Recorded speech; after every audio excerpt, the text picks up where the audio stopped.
So, chapter 6 on thermochemistry. I've got, here we go. As usual, I've got some picked out on the review document here, and I'll just review those. And if you have any questions as we go, if something just clicks in your head and you need to ask a question, just stop me. All right, so the first one, a gas absorbs 0 joules of heat. And then it performs 30.7 joules of work. What's the change in internal energy? So we'll go back to the definition of internal energy. Let me go ahead and scroll this thing a little bit. Maybe give me some more working room. Here we go. All right. So the definition of internal energy, any change in internal energy can be explained in the summation of 2 factors. One is heat, where's the heat going, and what work is being done. Okay. Remember, everything is referenced toward the system. So the system here is a gas, some gas. Actually, it's better if we use a cylinder for a gas that has a certain amount of force applied to it. Actually, pressure. Let's make pressure. Okay, so we've got a gas in here, and that's our system.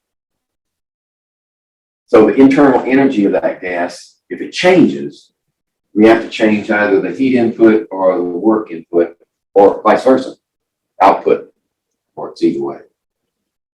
So let's check the wording here. Well, the heat's easy. The heat turns out to be 0. So we have to focus on the work. What type of work is being done? 30.7 joules. Which direction is it going?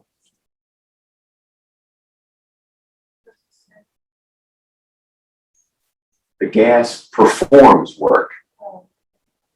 It's going out, right?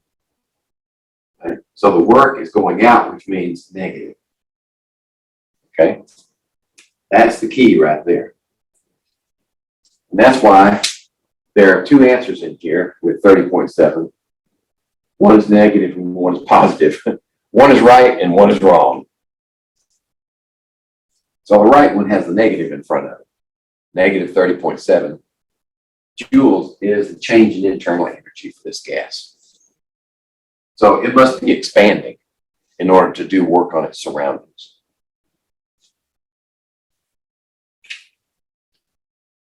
Okay, let's see. I think I've got the first several of them marked. Number 2. What's the kinetic energy of 1.56 kilogram object traveling at 94 kilometers per hour? Just remember the formula for kinetic energy. 1/2 mv squared. But in order to come out in joules, it needs to be SI units. So mass has to be in kilograms. Velocity needs to be in meters per second. And this is kilometers per hour. So we've got to do some unit conversions here. Right? 94 kilometers per hour. Remember, when you have 2 units that need to be changed in a measurement, do one of them at a time. So how about kilometers? We want to change kilometers to meters, right? So we need meters on top, kilometers on the bottom.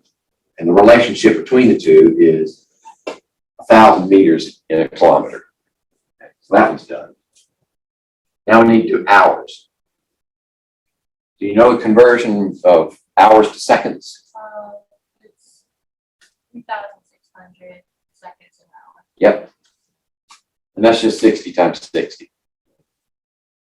Okay, so we got hours on top now to cancel hours, and then it's seconds on the bottom. 3,600 seconds. Hour. Okay, now we have meters per second, and we can resolve that. Where's my calculator?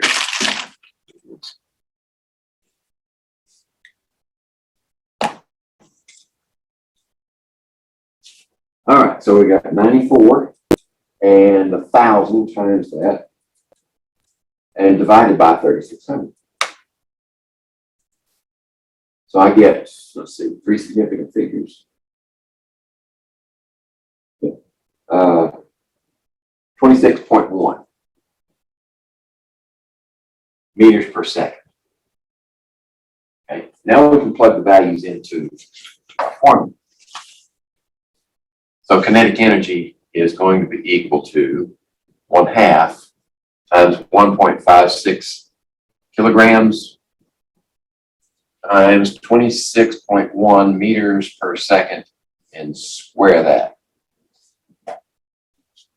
Okay, I've already got that one in my calculator. I'm just going to square it. And then times 1.56 and divided by 2. So I get three significant figures, 532 joules.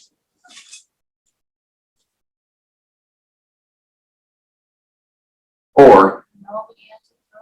wait a minute. I'm sorry. What did I do wrong? All the answers on kilojoules. Kilojoules, thank you.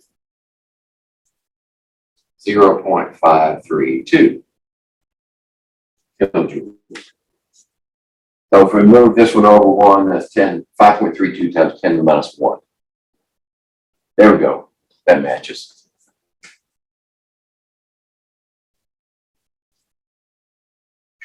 I outfoxed myself for that. Okay. 3, that one needs to be scrolled a little bit. Might as well pick up 4. Yeah, pick up 4 also. For a particular process, Q equals 20 kilojoules and W equals 15 kilojoules. Which of the following statements is true? Okay, so if we've got Q equal to a positive,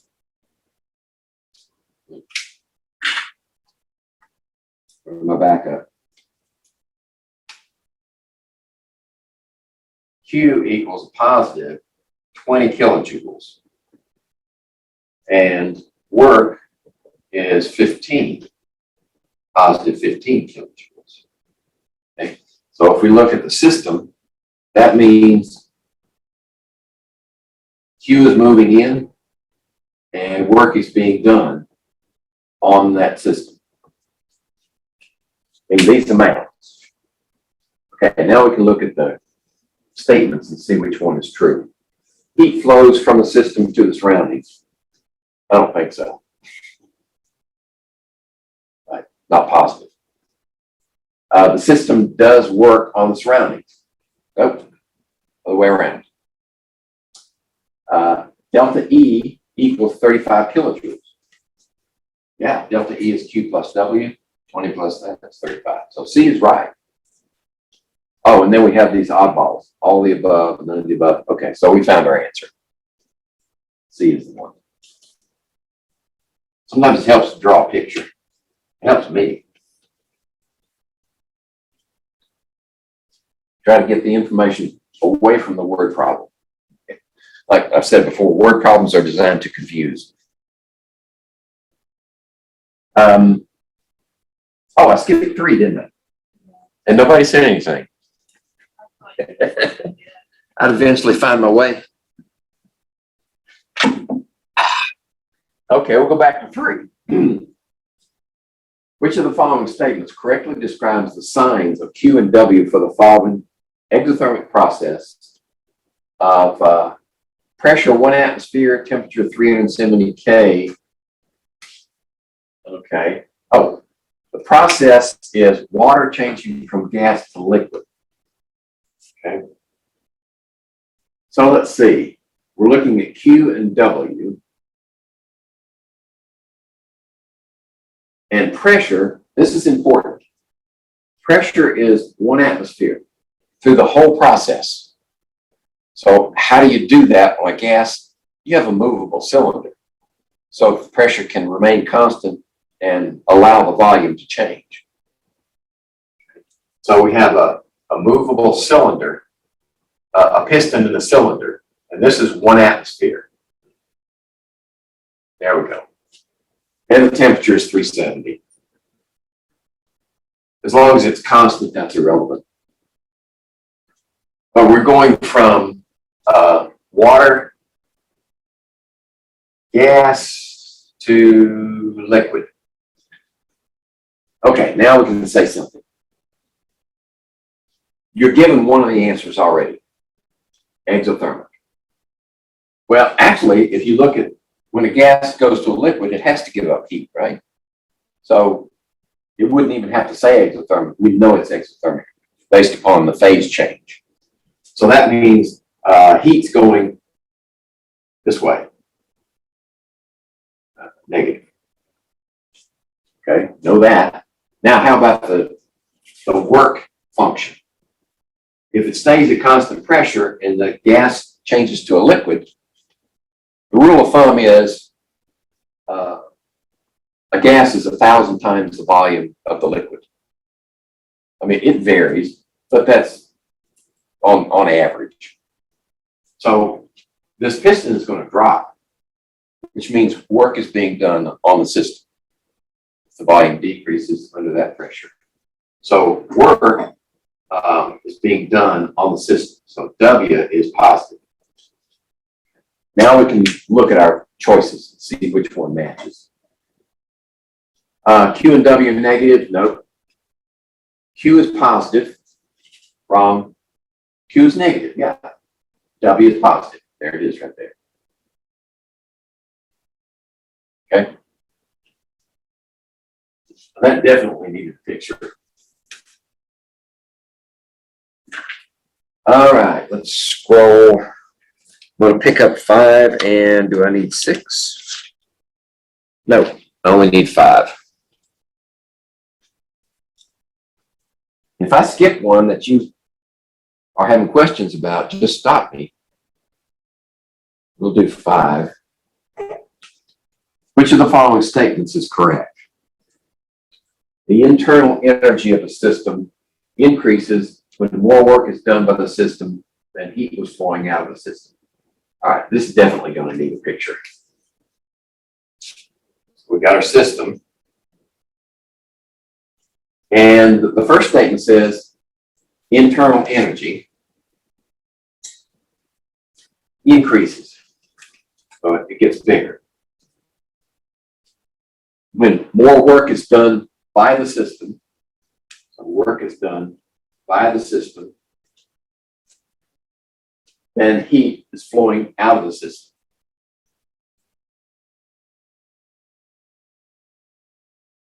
Well, you can't increase the internal energy if both of them are negative, right? So A is obviously false. Can't be true.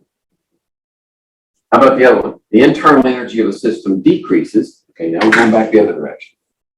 Internal energy decreases. Under what conditions? Work is done on the system. So this one becomes positive. Work is done on the system. And heat is flowing into the system.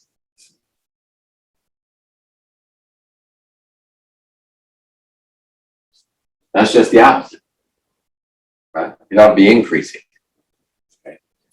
All right, so what's the third? The system does work on the surroundings. The system does work on the surroundings. Okay. When an ideal gas expands against a constant external pressure. Oh, okay. That's definition. Work has been done on the surroundings. So they had us chasing our tail on these two, and then they threw this one in. It bears no relation to this type of scenario. This is just a definition. So C is the answer. Work is done on the surroundings when a gas expands against a constant pressure. Okay, 6, 7. I think 7 is my next one. Yep. All right. 1 mole of an ideal gas is expanded from a volume of 1 liter to a volume of 8.93 liters against a constant external pressure. Okay. How much work in joules is performed on the surroundings? Okay, what do we have? We have a gas, and it starts off at what? Expanded from 1 liter, okay, and expands to 8.93. So that's a little bigger. So now the total is 8.93 liters. So it's expanding from there to there. With an external pressure of 1 atmosphere,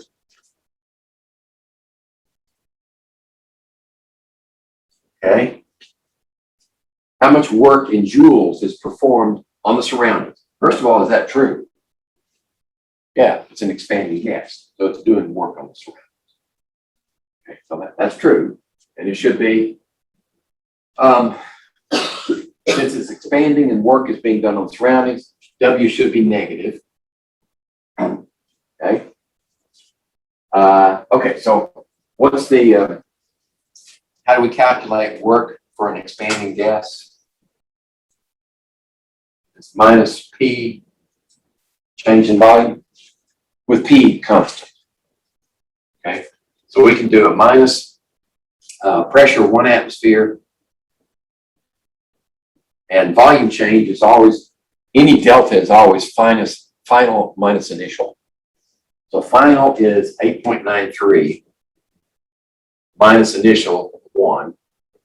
Okay, so that's 7.9 minus 7.93 liter atmospheres. That's not joules, right? That's not joules. So we need a conversion factor. Oh, here it is. 1 liter atmosphere is 101.3 joules. So we just need a unit conversion. Liter atmosphere, 1 liter atmosphere is 101.3 joules. 7.93, 1.3 times. I get 803 negative 803 joules. Okay, there it is right there. Okay. All righty. That was 7. Right. 7.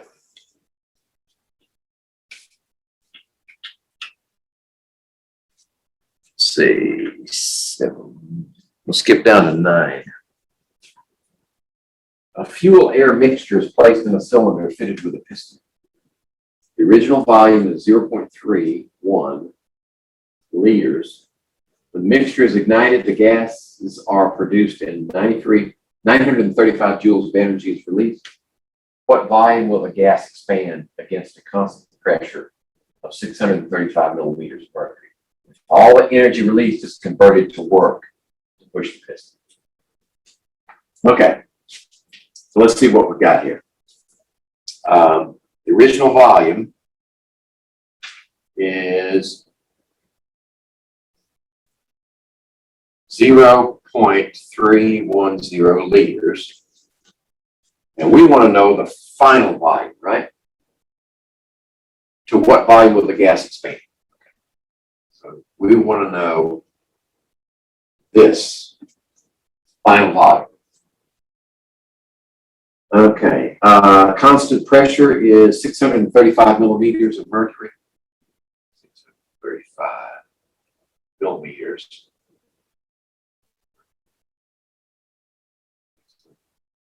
On both of them. And 935 joules of energy is released. So the amount of energy here, it says that if all the energy is converted to work. So W equals minus 935 joules, right? 935 joules is released by the reaction and is converted into work. Okay, so it has to be negative because the gas doesn't work on its surroundings. Okay, so this is equal to pressure times volume, change in volume. Minus 935 is equal to pressure times change, actually negative pressure times change in volume.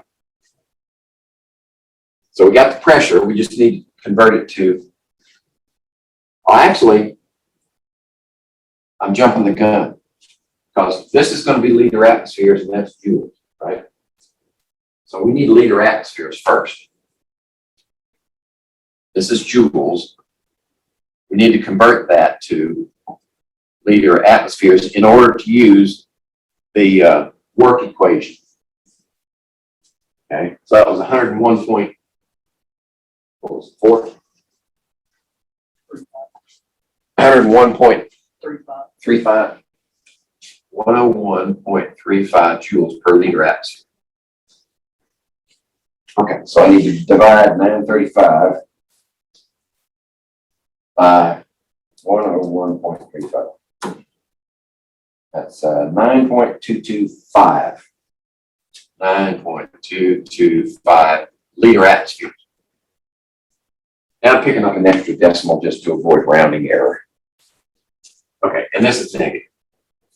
Okay, now we can set that equal to minus 9.225 equals pressure, 635 millimeters of mercury, divided by 760 should give us atmospheres. Okay?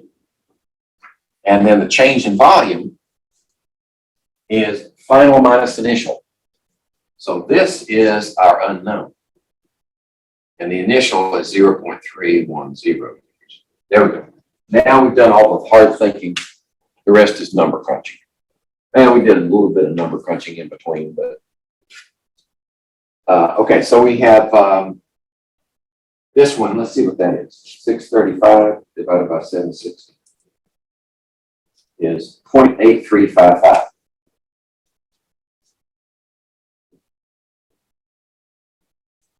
Atmosphere. Okay. And this is going to be times VF minus that one times this one. And let's see, 0.310. So that's 0.2590. 0.259. Okay. So if we take this one, which is negative on this side, make it positive on that side, we add this much to that value. Yeah. 9.225, and that's a sign. Add this one to that. I get negative 8.966. Negative 8.966 equals 0.8355 times final volume.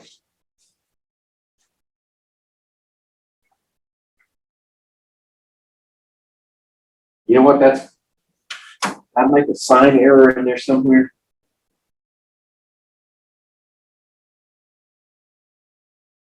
Oh.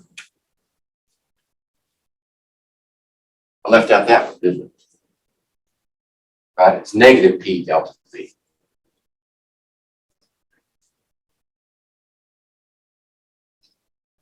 Yeah, it's negative P delta V.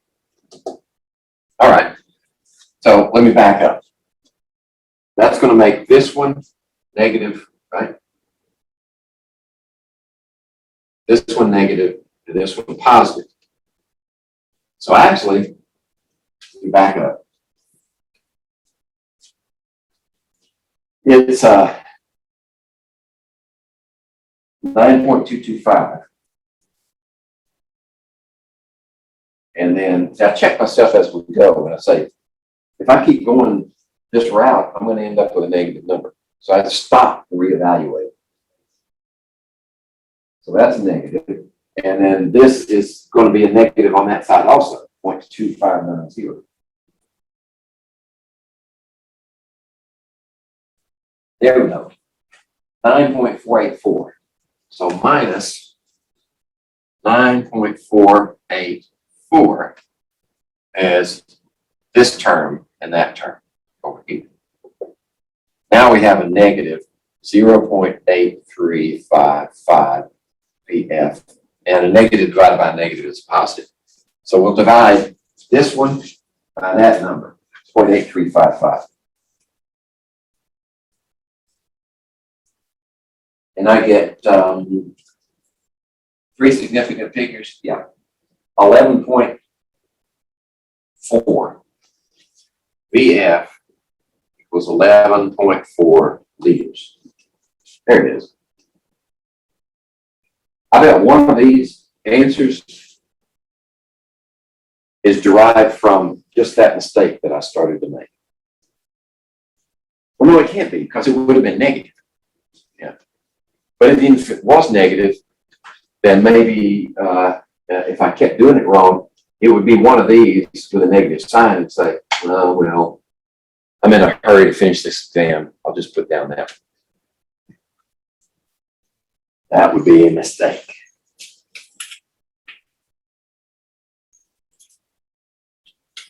All right.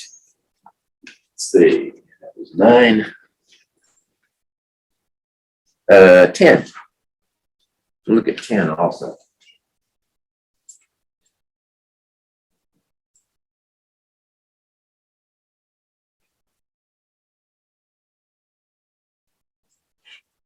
Which statement is true of a process in which 1 mole of gas is expanded from state A to state B? All right, we're expanding the gas. When the gas expands from A to B, the surroundings are doing work on the system. No, it's the other way around. The gas is doing work on the surroundings. B, the amount of work done in the process must be the same regardless of the path. No. Work is a path function. It's not a state function. So B is also false. It's not possible to have more than one path for a change of state. Well, that's just stupid. You can have an infinite number of paths to go from one state to another for a work function. D, the final volume of the gas will depend on the path taken. Well, no, that doesn't. You're going to end up with that volume no matter what path you take. Let's see. Yeah, state A to state B. So that arrives at a volume, and that's where it is no matter what path you take. Okay, the amount of heat released in the process will depend on the path taken. That's true. Because heat is also a path function. And they're telling us the amount of heat released.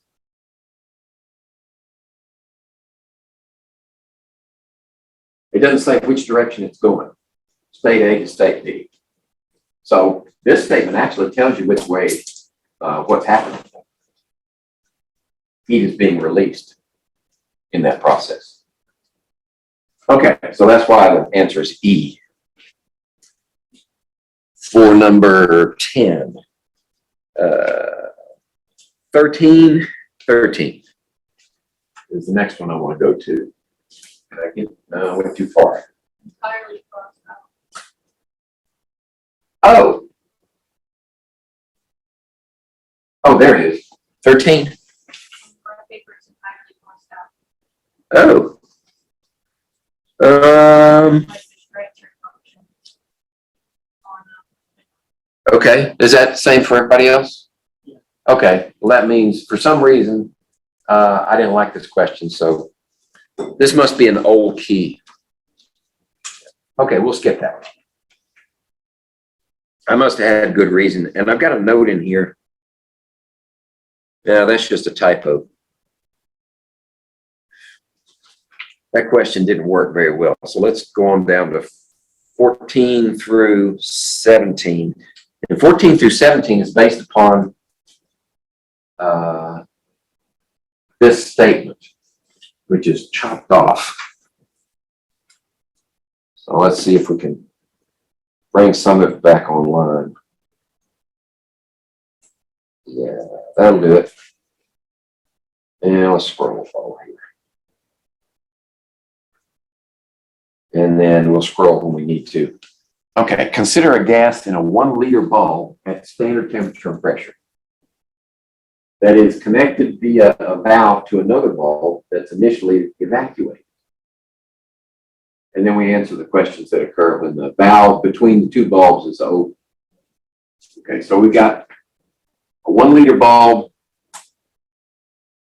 It doesn't say anything about the size of the other one. So this one's 1 liter. There's a gas in here. And then we've got a valve connecting to another bulb of some size. And this one is 0 atmospheres. The vacuum. Okay. Standard temperature and pressure. So both of them are at the same temperature.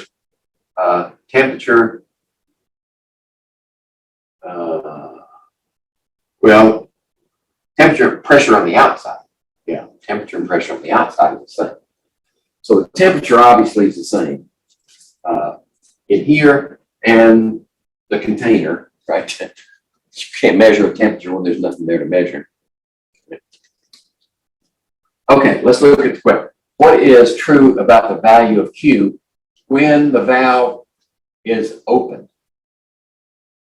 What is true about the value of Q? Is there any heat transferred in this process? No, there's no movement of heat at all. So Q is 0. What about work? Is work being done? Now, if it's expanding into this bulb, it's not doing any work because there's no resistance to it. There's no pressure against it. I mean, there's pressure on the outside, but there's no pressure on the inside against which it is pushing. So W is also 0. How about 16? Let's scroll.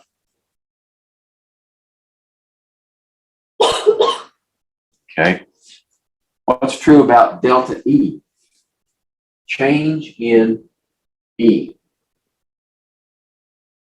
Well, if Q and W are both 0, then delta E has to be 0 also, right? Because of the definition. Both of them we found were 0. So delta E has to be 0 also. What's true about the value of delta H? That's enthalpy. Remember that one? Okay. Enthalpy is, see if I can remember this one. Delta H equals delta E plus P delta V if the pressure is constant. Okay. We know this one's 0. There's no pressure.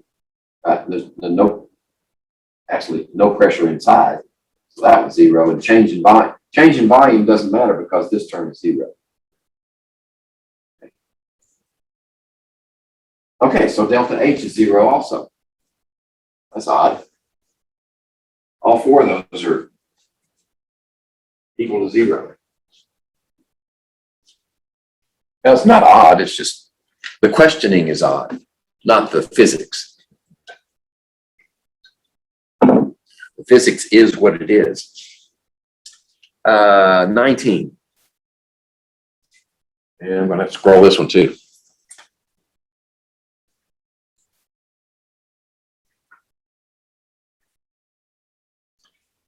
Let's see, I always have a fear.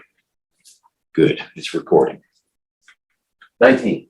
Which of the following properties is or are intensive properties? Remember the difference, intensive and extensive. Intensive property is one that is does not change for the amount of material that you have. So mass, yeah, if you have more material, the mass will change. That's extensive. Temperature, that's intensive. Temperature of if heat is homogeneously distributed throughout the substance, then it doesn't matter how much of it you measure. Where you measure it, it's always the same temperature. And temperature, by the way, is a measure of the average kinetic energy of all the molecules in the substance. So 2 is an intensive property. How about volume?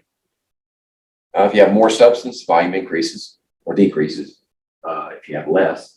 Concentration, that's an intensive property. Energy, that's extensive. So the only 2 that are intensive are 2 and 4. There we go. C is the answer to that one. About what's next? 19. Okay, I'm going to skip on down to 23. Let's see if I can page down to 23. Oh, missed it.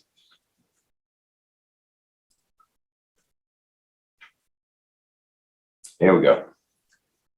Okay, consider this reaction. What do we have? Ethanol, everybody's favorite on Saturday night. We're going to burn this ethanol with oxygen, make carbon dioxide and water, and that is a balanced equation. And delta H, that's an equal sign there. That part of that equal is showing very well. Equals a negative 1.37 times 10 to the third kilojoules. So it's 1,370 kilojoules, which is a lot of energy. Okay. Consider these propositions. The reaction is endothermic, the reaction is exothermic. The enthalpy term would be different if the water formed was gaseous. Okay, well, let's look at those. Because the question is, which one of these is true? The reaction is endothermic. Is that true? No, what's the sign on delta H? It's negative. That's exothermic, right? It's leaving the system. So 1 is false and 2 is true. Then we have to look at 3. The enthalpy term here would be different if the water formed was gaseous. Right, enthalpy is dependent upon the phases. Right. This is probably under standard temperature and pressure. Right. So when we burn this in oxygen, initially, the water is formed as a gas. But if we're going to make this heat measurement under standard conditions, we have to let the water condense and then measure the heat transfer. So yeah, if this were a gas, that value would be different. So 2 and 3 are both true. So E is the answer. Let's see, 24. Yep, it's all there. How much heat is required to raise the temperature of 5.75 grams sample of iron? Specific heat, 0.45 joule per gram degree C, from 25 to 79.8. So you remember the formula? It's in the useful information, I'm sure. The Q is equal to the specific heat of the substance times its mass times the change in temperature. Okay. That's if the units of measure are joules per gram degree C. So this covers the temperature, this covers the mass, and what you're left over with is joules. If we're talking about molar heat capacity, then we would just substitute moles there instead. Okay, so this is a simple calculation, I think. 5.75 grams. Okay, and then 0.450 is the specific heat capacity. joules per gram degree C. That's equal to Q. And then change the temperature. So final minus initial. So it's going from here, 79.8 is final, minus 25. All right. And save time. Do that calculation, and you should end up with 142 joules. Okay. All right, that was 24, 25. I think I can page to 25. Looks like it's position properly. Yeah. Two metals of equal mass have different heat capacities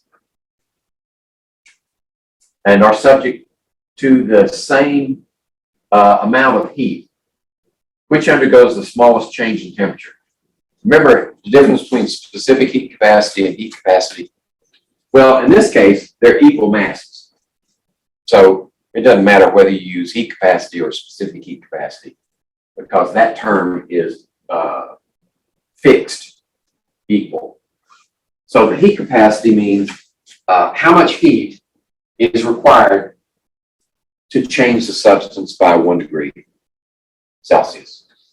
And if we had different masses, then we'd have to introduce the mass term in there. But since they're the same mass, that doesn't matter. Okay, so which undergoes the smallest change in temperature? Okay, look at our, this would be times delta T, which is degree C. Okay, we're just looking at units here. And this would be Q. So if same amount of heat, so if Q is equal for both of them, how do you get Q to be the same if they have different heat capacities? Right? The one that has the larger heat capacity will have a ratio of this is large and this is small. The one that has the lower heat capacity, this will be smaller and this will be larger. So a smaller amount of heat makes a larger change in temperature. So the one with a smaller heat capacity will experience the larger change in temperature. Which undergoes the smallest change of temperature? Okay, smaller change of temperature is the higher heat capacity. So a metal with a higher heat capacity undergoes the smaller change in temperature. They both don't undergo the same temperature, and you don't need to know the initial temperatures. You don't need to know which metals you have, not to answer the question. Okay? So that's why when you compare water to most metals, you can put the same amount of heat into water as you do into a metal, and you see a massively higher change in temperature for the metal. It has a lower heat capacity. Same amount of heat will make its temperature change a lot more than for water. And that has to do with the internal structure of the substance.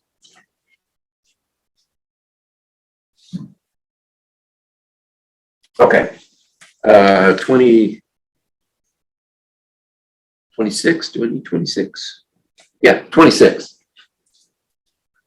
A 32.5 gram piece of aluminum with a molar heat capacity of this value. So I'm thinking that this is going to have to be converted to moles in order to use that value. Is heated to 82.4 degrees C and dropped into a calorimeter containing water with a specific heat capacity of that, initially at 22.3 degrees. The final temperature of the water is 24.2, which means what? The metal is also at that temperature. Because heat flows between differential temperatures. So if it stops moving, the temperature stops moving, that means there's no more heat flowing. And that means both the metal and water are at the same temperature. Calculate the mass of water in the calorimeter. All right. So let's see what we got. Which formula are we going to use? What happens in Vegas stays in Vegas. Zero. In an isolated system, everything that happens in there has to add up to zero. So we'll have a Q for the aluminum, and we'll have a Q for the water. And apparently we're ignoring the calorimeter in this calculation. We're just assuming the calorimeter is perfect insulator and doesn't contribute any heat or doesn't absorb any heat. So in order to use this specific heat capacity, we've got to convert this to moles, 32.5 grams of aluminum to moles. So that always should tell you molar mass. What's aluminum? 20. Where is it? Oh, no, that's not right.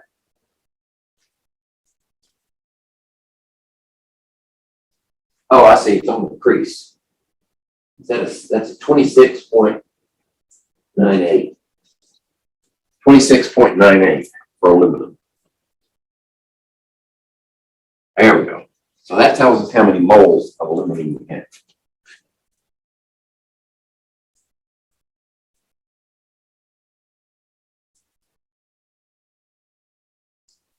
Let's see, 1.205.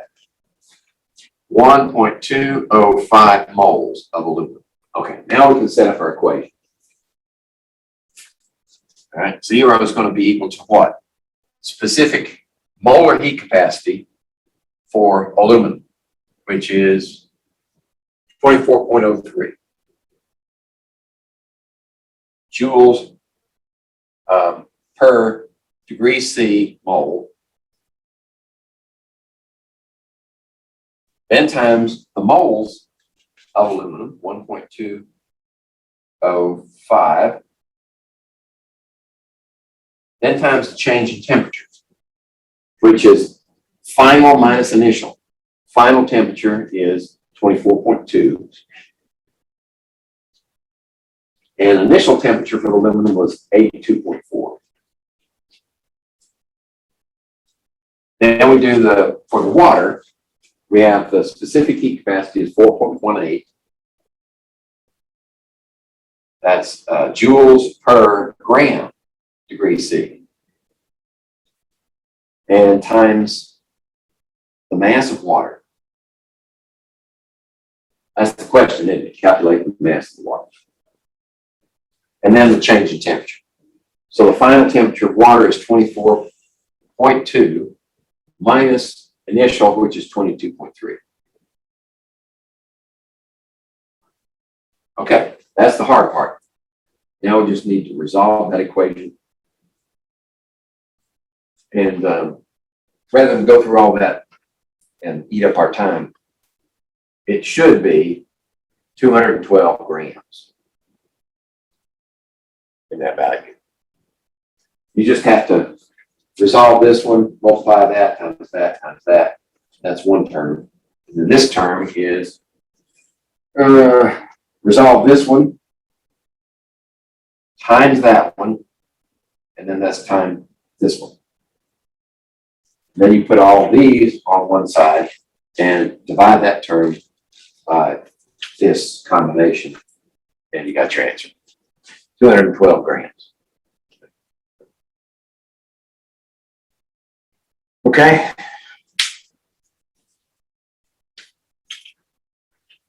I had a college instructor one time. Didn't give multiple choice questions. They were all short answer. He said, just set up the problem. Just do it like that, set it up. That's all I want to see. If you set it up right, then we'll worry about the math some other time. I guess there's something to be said for that, but, you know, a lot of massive mistakes are made with math errors. How about that space probe that they sent to Mars? It burned up in the atmosphere because they were doing calculations in the English system, and one of the subcontractors had supplied the parameters in the English system, and they didn't take that into account. So when they did all their calculations, they retro-fired their jets at the wrong time, and it just went burned up in the atmosphere. So there was several $1 million of mistake, the math error. Okay, that was 26. 29. There it is, 29. The enthalpy of fusion of ice. You know, we didn't talk about that, did we? Enthalpy of fusion. Right. We just talked about heat changes with a temperature change, but phase changes occur at a constant temperature, right? So there is no temperature term in here, right? Because that phase change is occurring at a constant temperature, right? And for the fusion of ice, that's 0 degrees Celsius. So the term there would be the heat of fusion is equal to, well, it depends on the units here. So this value is, let's see, what would they call that? The delta H of fusion times the moles, because this is kilojoules per mole. And the heat capacity of water is 75.4 joules per mole degree C. So there we're in moles again. The heat capacity, this is joules per mole degree. That should be specific heat capacity. Molar. This is molar heat capacity for water. What's the smallest number of ice cubes at 0 degrees, each containing 1 mole of water necessary to cool 500 grams of liquid water initially at 20 degrees to 0 degrees. Okay, so we've got to cool the water to 0 degrees and then make ice out of it. Okay, so that's a word problem and it's really jumbled. So we've got to extract the information from that thing. Okay, first of all, if you've got these values for conversion, that one and this one is in terms of moles. If we're going to deal with 500 grams of water, we got to convert that to moles. So how many moles is 500 grams of water? Actually, that should be, I want to keep all these as significant figures. Okay. Remember the molar mass of water? 18.02. Yep. There you go. 500 divided by 18.02.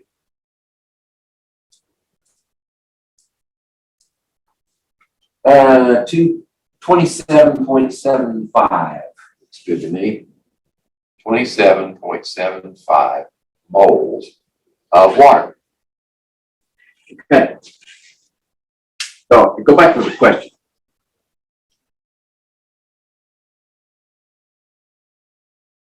How many ice cubes can we make at 0 degrees? What's the smallest number? I think that's worded wrong. What's the largest number of ice cubes that you can possibly make at that? Wouldn't that be grammatically correct? We're not looking for the smallest number. We're looking for the largest number that we can make out of this right here. It says smallest necessary to cool. What is the smallest number of ice cubes, each containing 1 mole of water necessary to cool? Oh, thank you. So we've got two things going on here.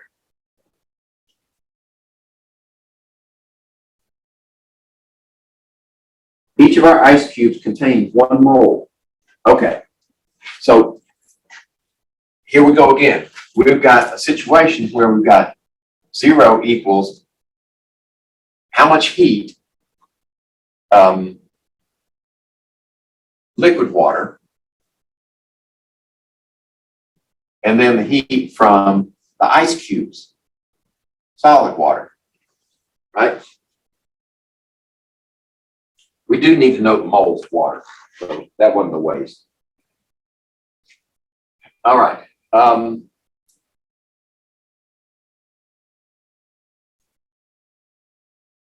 So the term for our liquid water is going to change the temperature of liquid water from 20 to 0. Right? So that means that the Q for water here is going to be 75.4 joules per mole degree C. 75.4 joules per mole degree C. And that's times the moles, 27.75 moles of water. And then the temperature change is final minus initial.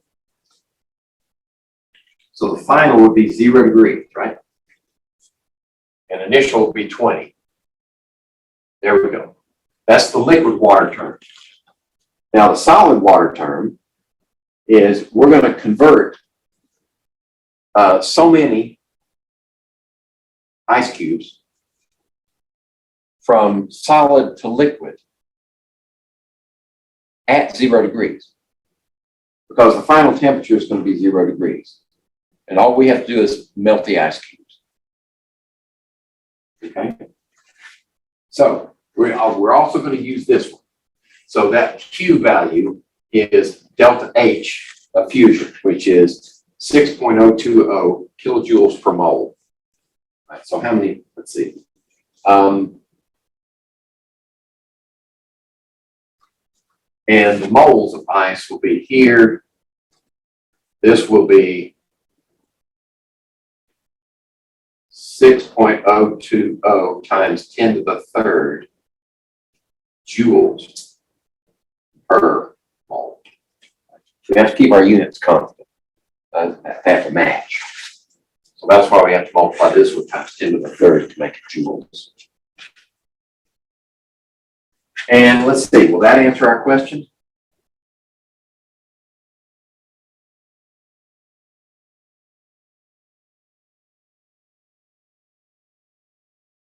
Let's think about that. If we're going from solid to liquid, is heat going into the ice or out of the ice? Heat going into the ice. So this would be positive. Okay? If it was the other way around, then we'd have to change that sign to negative. That's correct. That should work. Okay. So I think I will do this calculation. And this is going to give us how many moles of ice are required. Exactly. And then we have to prorate it for the number of cubes. All right, so this term is going to be minus 20 and 27.75 and then 75.4. So that's negative. So 0 equals negative 4.185. 4.185 times 10 to the fourth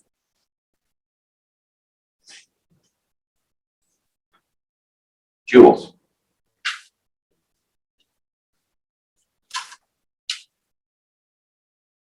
Yeah, okay, that's that term. This term is going to be just that, 6.020 times 10 to the third in. Okay, so we put this one on that side and it's positive and divide by this number.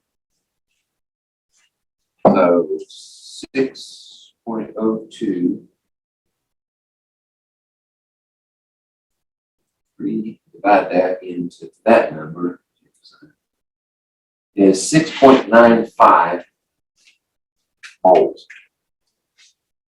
N equals 6.95 moles, which means 6 cubes.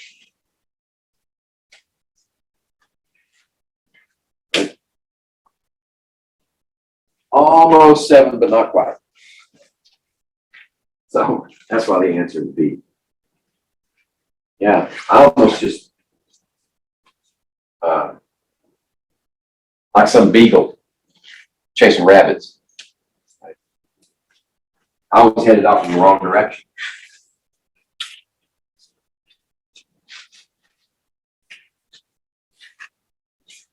I used to work, we had a research project down around the airport in Princeton, on a place that we called Hurricane Ridge. It was a perfect place for perfect watershed, small watershed, and all the water ran off of that ridge down through the valley and collected in one spot. So our hydrologists could collect samples easily for that whole watershed right at the bottom. And we had cut lanes through it, and we were doing our sampling because it was really thick. Lots of invasive species, multiflora rose, autumn olive. What's the other one? I forget the other one. There were 3 major ones. But nearly every time we went up there, we'd get there early in the morning. There would be, I think the city owned the property. And there would be these old guys, they'd pull up in their pickup trucks and turn their beagles loose. And they'd run all the way through that property chasing rabbits. And every once in a while, one would come out of nowhere, run up to us and sniff, and then run off. We saw some turkeys too. We spook a turkey, and that's a big bird. And they flew low to the ground. Yeah, I'm sorry. They are a lot bigger than Yeah, these are big guys. I think the time, like, it was in, like, an elementary or middle school that I went to. I wasn't there for this, but apparently, like, the door was open and, like, the turkey just walked in to the school. And it was just, like, roaming the hallways, and they had to, like, close the doors to all the, like, classroom doors and lock them to get the turkey out. Was this an elementary school? It was an elementary or middle school. It wasn't a high school. It was, like, younger. Yeah, I mean, they were probably, turkey might have been as big as some of the students. Okay, which one was that? 29. Okay. 29. Let's see how we're doing. And Okay. then when I was a senior, there was some freshmen that were deciding turkeys, so. Okay, 31. Consider this reaction. We're making water out of hydrogen and oxygen. Actually, this, let's see, standard conditions, yeah. This is actually the heat of formation for water, because that's an element, and that's 1 mole of product under standard conditions. So that should have a subscript of F in there. That is the standard heat of formation for water, minus 286 kilojoules. So what's true about this one? The reaction is exothermic. Oh yeah, that's true. The reaction is endothermic. Well, you can't have it both ways. It's exothermic. The enthalpy of the products is less than that of the reactants. Okay, look at it this way. Delta H equals delta H of the products minus delta H of the reactants. So if we look at it that way, the enthalpy of the products is less than that of the reactants. This is less, and this is greater. That will give you a negative number, won't it? Okay. So yeah, that's true. C is true, A is true. Heat is absorbed by the system. No, it gives up heat. So A and C are both true.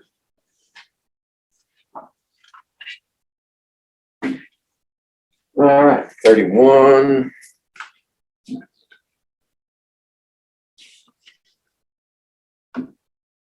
Let's skip down to 35. Here we go. Get that cursor out of the way. I don't know about you, but it bugs me. If 5 kilojoules of energy is added to 15.5 gram sample of water at 10 degrees, the water is boiling, vaporized, frozen, decomposed, still liquid. All right, so if we've got a system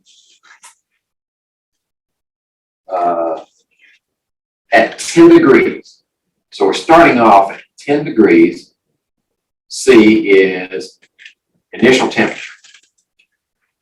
We've got 15.5 grams of water at that temperature.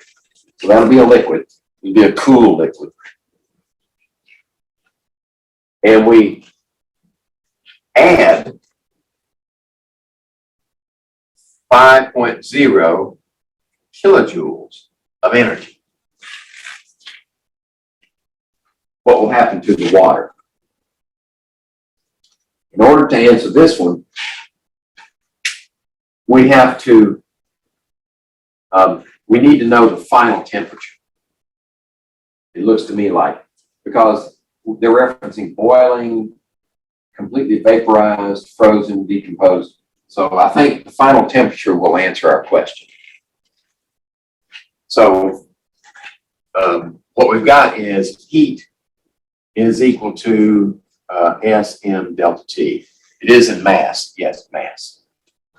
So the total heat is 5.0 times 10 to the third joules. Okay, and the S value for water, this is liquid water, is the one we used earlier was 4.18 joules per gram degree C. Okay, and then the mass is 15.5 grams, and then the delta T is final minus initial. There we go. So now we just have to solve the equation for final temperature. Let's see.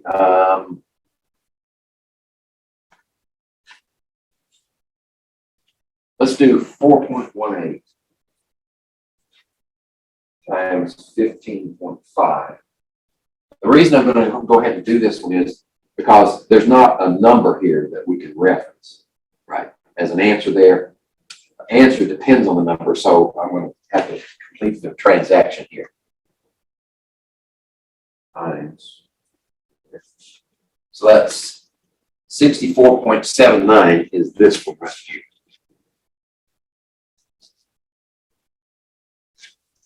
Okay. That's joules per degree C because grams cancel. Okay, and this is going to be times 5.0 times 10 to the third joules equals 64.79 TF minus 10 times that, which would be 647.9.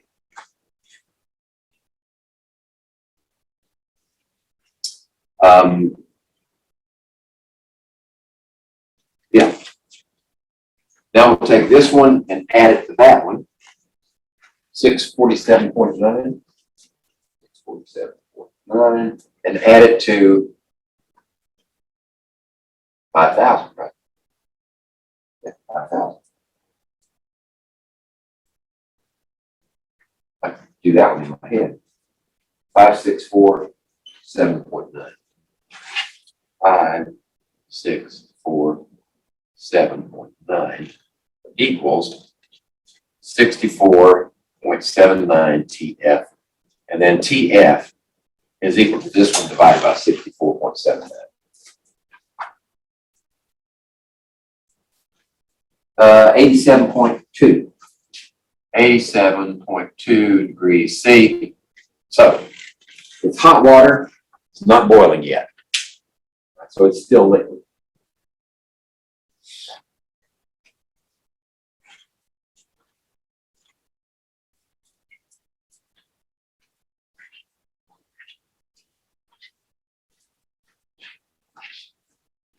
All right, that was 35. Ooh, let's skip a bunch of them. There must be a lot of repetition in here. Wait a minute. Oh, okay, here we go. 55, 55. That's odd. I normally don't like A, B, C, D stuff. There must be a significance to this. Yeah, I have to scroll it.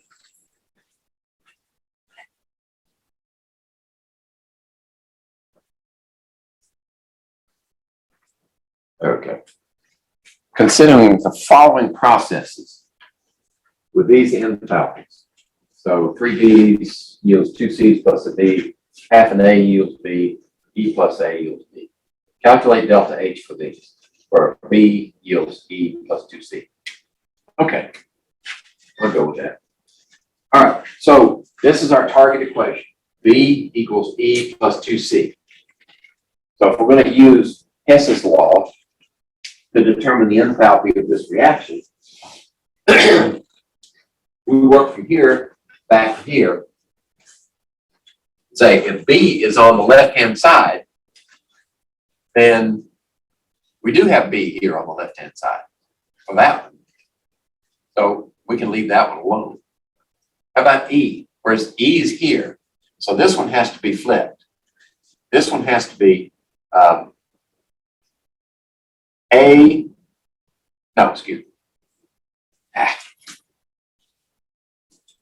D yields E plus A, and that would be minus 350. Right, so we're going to use this one and this one, but we only need 1B out of that. All right, so this one would have to be 1/3 of that, correct? So B yields 2/3 C plus 1/3 D. And this would be divided by 3. Right, which would be 4. Yeah. And then 3 into 5 is 1. And 3 into 20 is about 7. That's negative. So the problem here is we've got an A on this side. We need to get rid of that A. So if we multiply this one times 2, that will give us 1A on this side of the arrow and cancel that A out because there's no A in here. So we need this one to be A yields 2B. Okay? Actually, we're not going to do that one. This one. And that one there. This one here. This one is going to be here. 300. 2 times that one. Okay? Those are the 3 ones. Now, does that give us our target equation? Well, let's see. B plus D plus A yields what? The other side? 2/3 C plus 1/3 D plus E plus A plus 2B.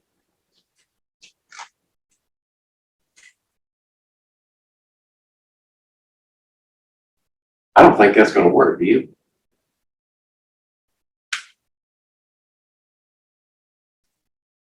Because that's 2/3.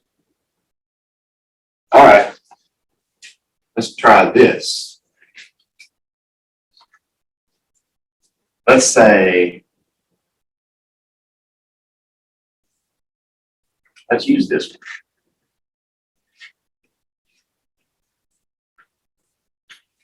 Bam. Now what do we get? We get 3B, and then a D, and then an A.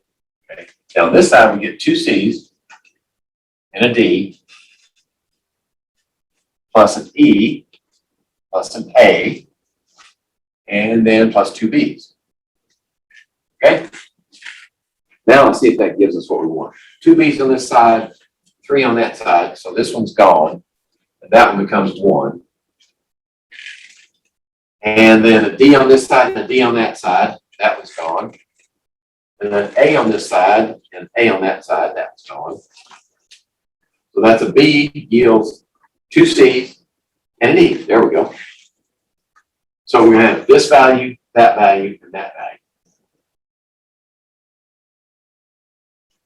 So this one and that one is minus 50, right?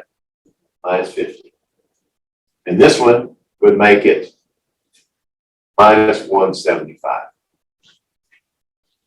There it goes, right there. Now, initially I made it harder than it needed to be.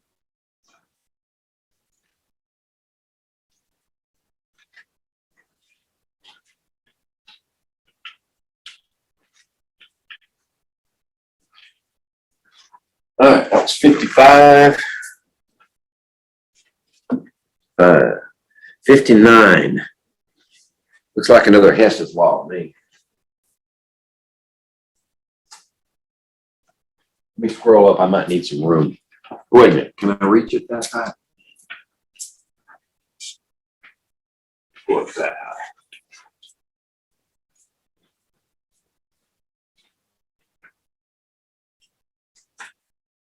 There. Shouldn't go any higher than that. I might not be able to reach. So these are selected equations with their enthalpies, and calculate the value of delta H for this reaction. Okay, so that's our target equation. All right. So where do we want to start? How about products? Cl3PO. Cl3PO, there's only one equation that has that one right here. And it's on the correct side, but we need 10 of them.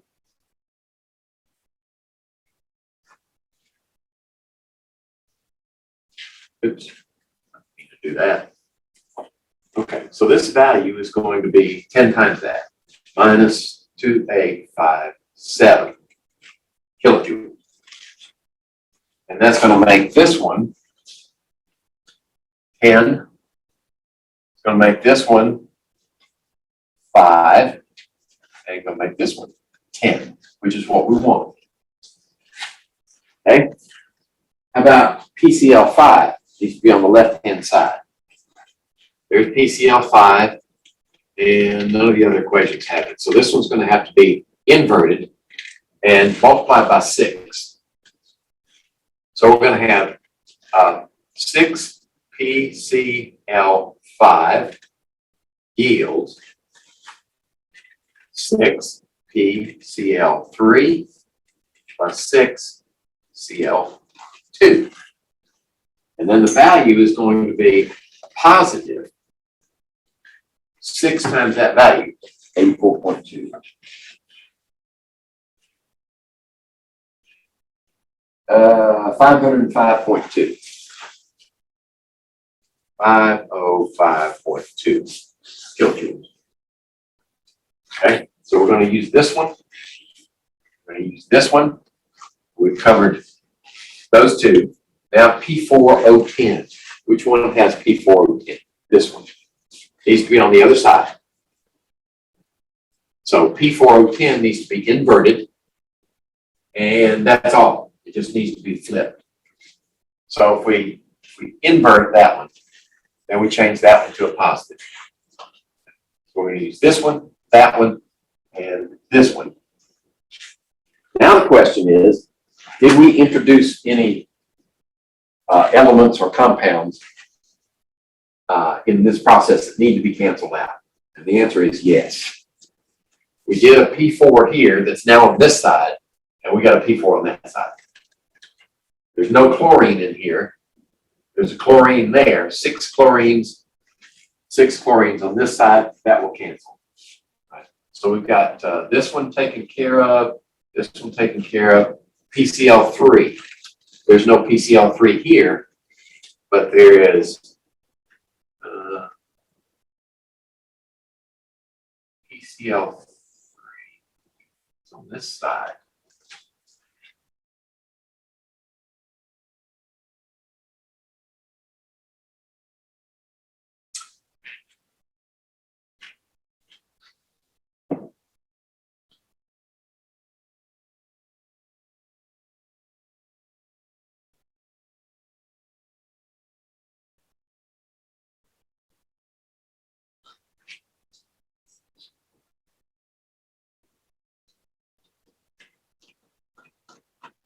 I don't want to put that one back on that side because that'll mess this one up. So I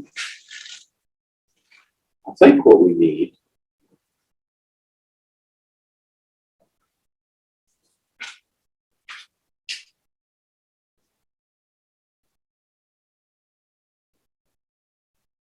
let's see. So far we've got P4O10, P4O10 here. This one's inverted. P4O10 yields P4 plus 5O2. That one is plus 29673. All right, got that one used up. And then this one is the correct direction. Yes. So this one is 10 PCl3 plus 5O2 yields 10 Cl3PO. And that number is minus 2857 kilojoules. Okay? That was used. So at this point, we've got that one.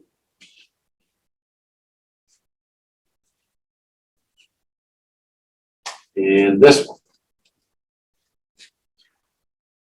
So now we've got to decide how do we get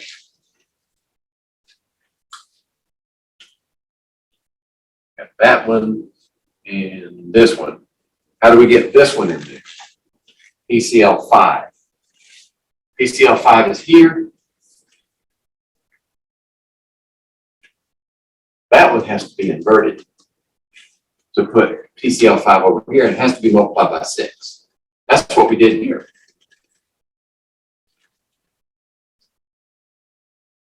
That's the only way to do it. So this one is 6 PCl5 yields 6 PCl3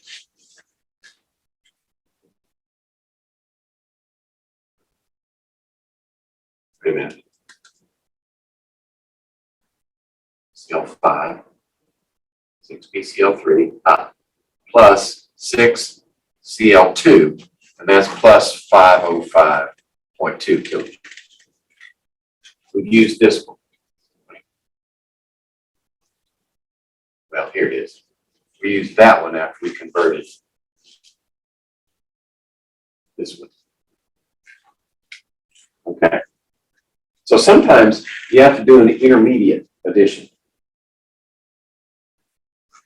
right, in order to remove the jumble. All right, we've covered PCl5 here, that one, that one. So that's got everything we need, but we've got some extra stuff in there that we don't need.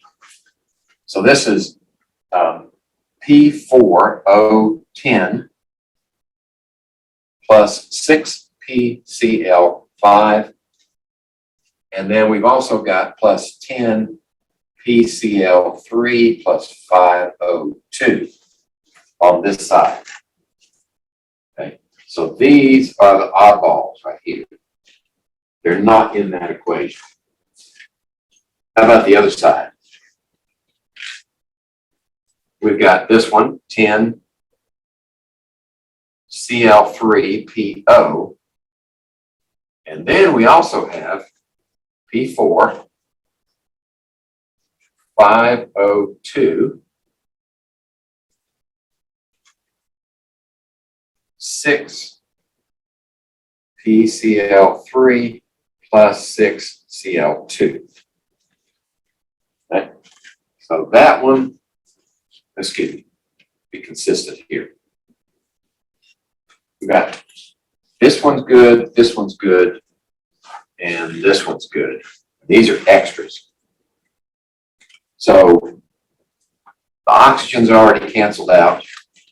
The PCl3s, this one cancels and leaves us with 4 over here. And then the Cl2. Okay. Oh, that's good. P4, Cl2, 6 Cl2, and 4 PCl3. So if we add this one to this equation, we will cancel that one, and that one. So now we can take this value, this value, this value, and this value, and add them together.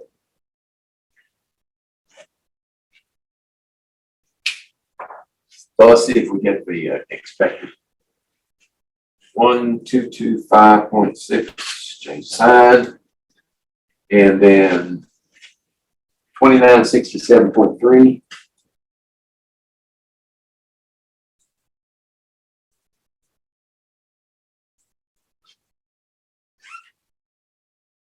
Add that one, and then minus 2857. And then add 505.2. 4 numbers. And I get minus 610.1. Yeah, minus 610.1. There it is right there.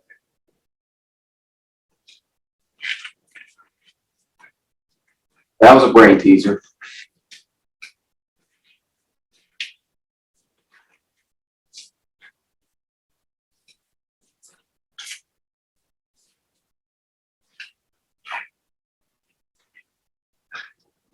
You know, if we were to actually do something like this in a real laboratory setting, we would have our target equation, and then we would have to look for equations. I mean, they wouldn't be given to us. We'd have to look for enthalpy data for a number of different equations and see which combination worked. In this situation, a lot of that work is done for us. Okay, that was 59. How am I doing on time?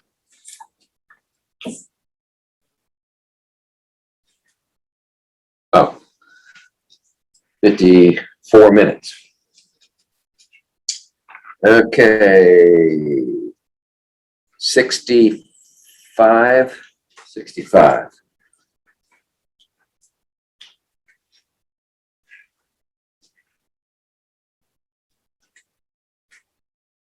Going, oops, that's backwards.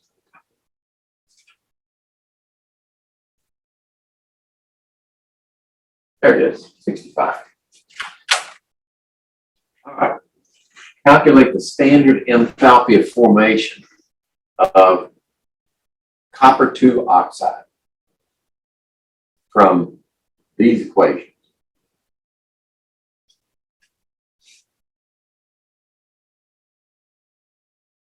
Okay, for this one, we use Hess's law, but we also have to use the definition of standard enthalpy of formation because we're not given the target equation. The target equation is based upon this right here. So we have copper oxide, solid, is formed from copper, solid. That's the most stable form of copper at standard temperature and pressure, plus oxygen, O2. We only need one oxygen, so we have to say 1/2, and this is a gas. Okay, so there's our target equation. All right, so what do we have here? Let's see. We need copper 2 oxide on the right-hand side. Right. And there's both of them, actually. 2 copper 2 oxides. So let's look. I can't choose between the two, but there's copper. That one needs to be on the left-hand side. And it needs to be one of them. So this one needs to be inverted. Copper plus copper oxide yields copper 1 oxide. And now this value will be minus 11 kilojoules. So we're going to use this one to give us copper. That gives us copper. Now how about this one? That one gives us oxygen, and it also has copper oxide. And this one also has copper 1 oxide on that side and on the right-hand side. So let's add them together and see what we get. So this one, Cu2O plus 1/2 O2 plus copper plus CuO yields. And this one, 2 copper oxide, and this one plus Cu2O. Okay. So this is our target. We've got that one, we've got this one, and this one cancels from both sides, and this one cancels 1 on that side.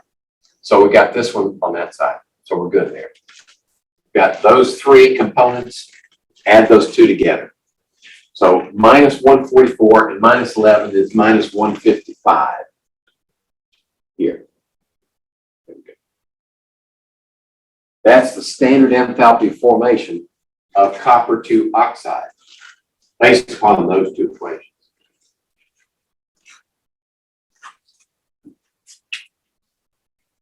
All righty.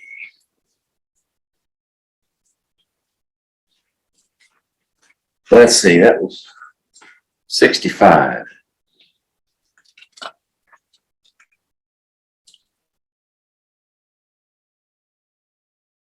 And 70 is another Hess's law. Actually, 70 is based upon heats of formation. So this one should be fairly simple, right? If you know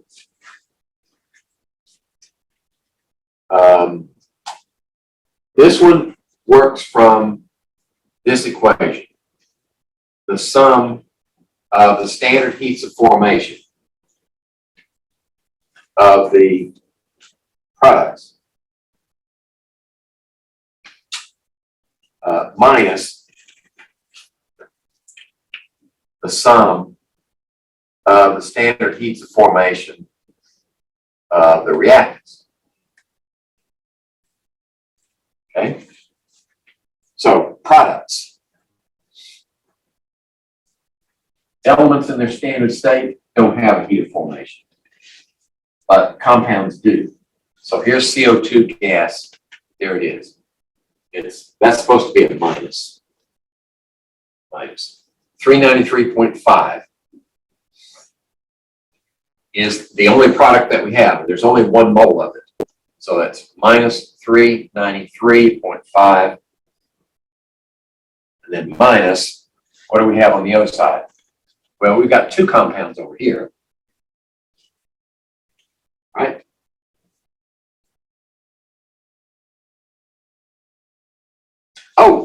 Okay. We can still use this, but this value is given. This is minus 131.4 kilojoules. That's the enthalpy for this reaction. And we're trying to figure out the standard heat of formation for that product. So this is going to be delta H for the PBO plus CO, which is a minus 110.5. Okay, so now we have an equation of one unknown. So I'll take 131.4 negative and then add 393.5 to it.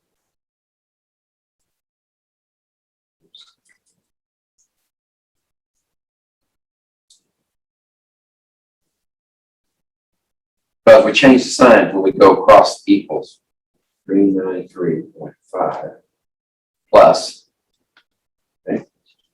And then this is going to be a negative delta HF for PBO and a positive 110.5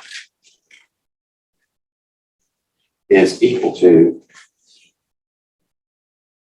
262.1. Okay? So what I want to do is take this one and make it positive. So I'm going to put it over here, and I'm going to take this one over here and make it negative. So I'm going to change the sign of that one and add 110.5. So I get minus 152. So delta HF of PBO equals minus 152 kilojoules. Yep. Oh, 151.6. All right, they kept. Oh, all right.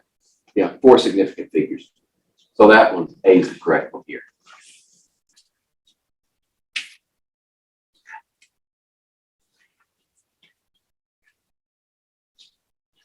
That was 70.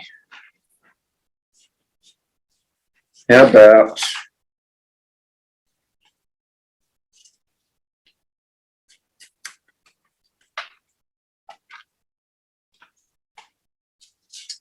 yeah, that's the last one I had in here.